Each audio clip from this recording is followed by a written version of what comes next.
Hello students, our next topic is multiplication of fractions. Okay, multiplication of fraction. तो fraction का multiplication कैसे करें? तो पहले इसमें हम देखते हैं कि फ्रैक्शन का होल नंबर के साथ मल्टीप्लिकेशन कैसे होता है। ठीक, तो जैसे कोई होल नंबर 3 हमने ले लिया और एक फ्रैक्शन 1/4 ले लिया, तो इन दोनों का मल्टीप्लिकेशन कैसे होगा?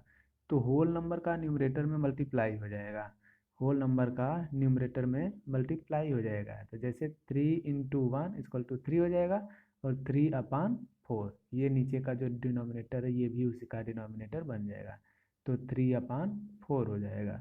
ठीक, तो यहाँ पे आप देख सकते हैं इसका फार्मूला भी दिया है, numerator of fraction into whole number upon denominator of fraction, numerator of fraction into whole number upon denominator of fraction. यहाँ पे एग्जांपल्स भी दिए हुए हैं, जैसे 4/7 × 8 है, तो 4 × 8 हो गया, यहाँ पे 4 × 8/7 दैट इज 32/7। अब इसको जो है इसमें मिक्स्ड फ्रैक्शन में कन्वर्ट करेंगे तो 4 होल 4/7 हो जाएगा। ठीक, इसी तरह करते हैं, आगे बढ़ते हैं। Multiplication of a fraction by a fraction, किसी भी दो फ्रैक्शन का मल्टीप्लिकेशन कैसे करते हैं? तो चाहे 2 फ्रैक्शन हो, 3 हो, 4 हो या जितने भी फ्रैक्शन हो, ठीक है, उनका मल्टीप्लिकेशन करने के लिए उनका फार्मूला होता है कि product of there numerator upon product of there denominator. जितने भी फ्रैक्शन रहेंगे उनके जितने न्यूमरेटर रहेंगे सबका एक में मल्टीप्लाई होगा, वो जो है मल्टीप्लिकेशन के बाद आने वाले फ्रैक्शन का न्यूमरेटर होगा, और जितने भी डिनोमिनेटर होंगे उन सब का एक में मल्टीप्लाई होगा, और वो जितना आएगा वो आने वाले मल्टीप्लिकेशन के डिनोमिनेटर होंगे। जैसे एग्जांपल के तौर पे हम समझते हैं, जैसे यहाँ पे देखो 2 होल 3/5 × 1/4 है, तो सबसे पहले ये देखो मिक्स फ्रैक्शन है, तो इसको अब इम्प्रॉपर में कन्वर्ट कर देंगे। तो 5×2 = 10 और 10 + 3 13, 13/5 हो गया, ये 13/5 इंटू 1/4। अब यहाँ पे देखो दो फ्रैक्शन है, इसका मल्टीप्लाई कैसे होगा? तो न्यूमरेटर का न्यूमरेटर में मल्टीप्लिकेशन होगा, डिनोमिनेटर का डिनोमिनेटर में होगा। तो 13 × 1 = 13 हो गया, 5 × 4 = 20 हो गया, ये हमारा आंसर हो गया। ठीक, इसी तरह इसको भी आप देख सकते हैं, ये भी होगा डिनोमिनेटर का डिनोमिनेटर में और न्यूमरेटर का न्यूमरेटर में। तो मल्टीप्लिकेशन में ऐसे ही होता है। अच्छा, अगर दो से अधिक हो, दो से अधिक फ्रैक्शन हो, तब के केस में क्या करेंगे? तो वही रूल होगा, जितने भी न्यूमरेटर होंगे सबका एक में मल्टीप्लाई होगा, जितने भी डिनोमिनेटर होंगे सबका एक में मल्टीप्लाई होगा। ओके, आइए आगे बढ़ते हैं, देखते हैं क्या है। तो ये रहा आपका formula, product of their numerators upon product of their denominators. अब इसके बाद आते हैं fraction as an operation of. तो देखो ऑफ के बारे में आप लोग पहले से परिचित होंगे, ठीक है।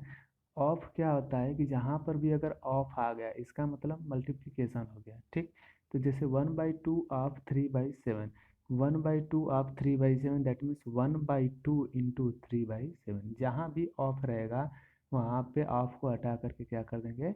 मल्टीप्लिकेशन कर देंगे। तो 1/2 × 3/7 = अब इसको जैसे हम मल्टीप्लाई करते हैं फ्रैक्शन का वैसे करेंगे। ठीक, न्यूमरेटर का न्यूमरेटर में, डिनोमिनेटर का डिनोमिनेटर में। तो ये हो गया हमारा ऑफ। अब इसके बाद रेसिप्रोकल ऑफ फ्रैक्शन, किसी भी फ्रैक्शन का रेसिप्रोकल क्या होता है?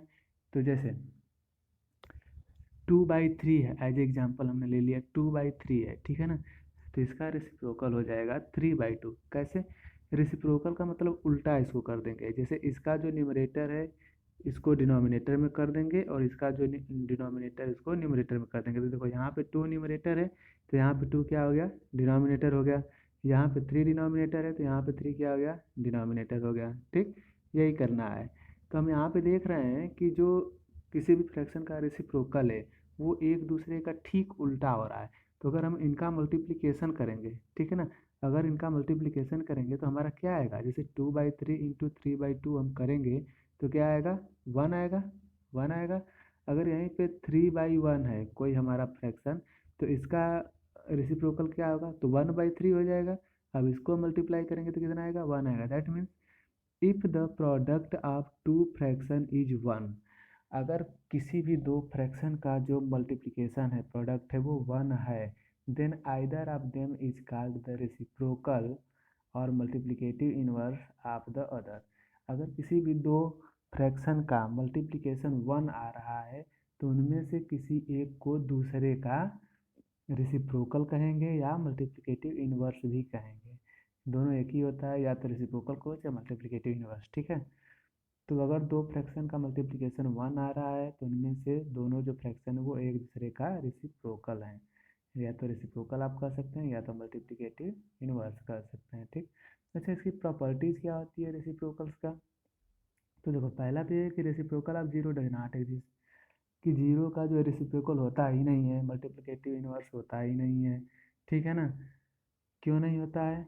क्योंकि अगर जीरो है तो हम 0/1 इसको लिख सकते हैं, लेकिन जब इसका रेसिप्रोकल करेंगे तो 1/0 होगा। लेकिन जीरो से किसी भी नंबर में डिवीजन नहीं होता है, ये नॉट डिफाइंड है, तो इसलिए जीरो का जो है रेसिप्रोकल एग्जिस्ट नहीं करता है।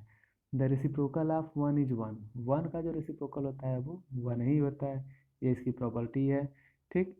अब if a number is greater than 1 then its reciprocal is less than 1। अगर कोई नंबर 1 से बड़ा है तो इसका जो रेसिप्रोकल होगा वो 1 से छोटा होगा, और अगर कोई नंबर 1 से छोटा है तो इसका रेसिप्रोकल 1 से बड़ा होगा, ठीक है, बड़ा होगा। अब ये सब जो है कुछ एग्जाम्पल्स दिए हुए हैं, आप लोग देख सकते हैं, देख के इनके द्वारा समझ सकते हैं। वैसे तो सब क्लियर ही हो गया होगा, ठीक। अगर आप चाहें तो वीडियो को पॉज करके इसका स्क्रीनशॉट ले सकते हैं एग्जाम्पल्स का, और इनको अच्छे से समझ सकते हैं।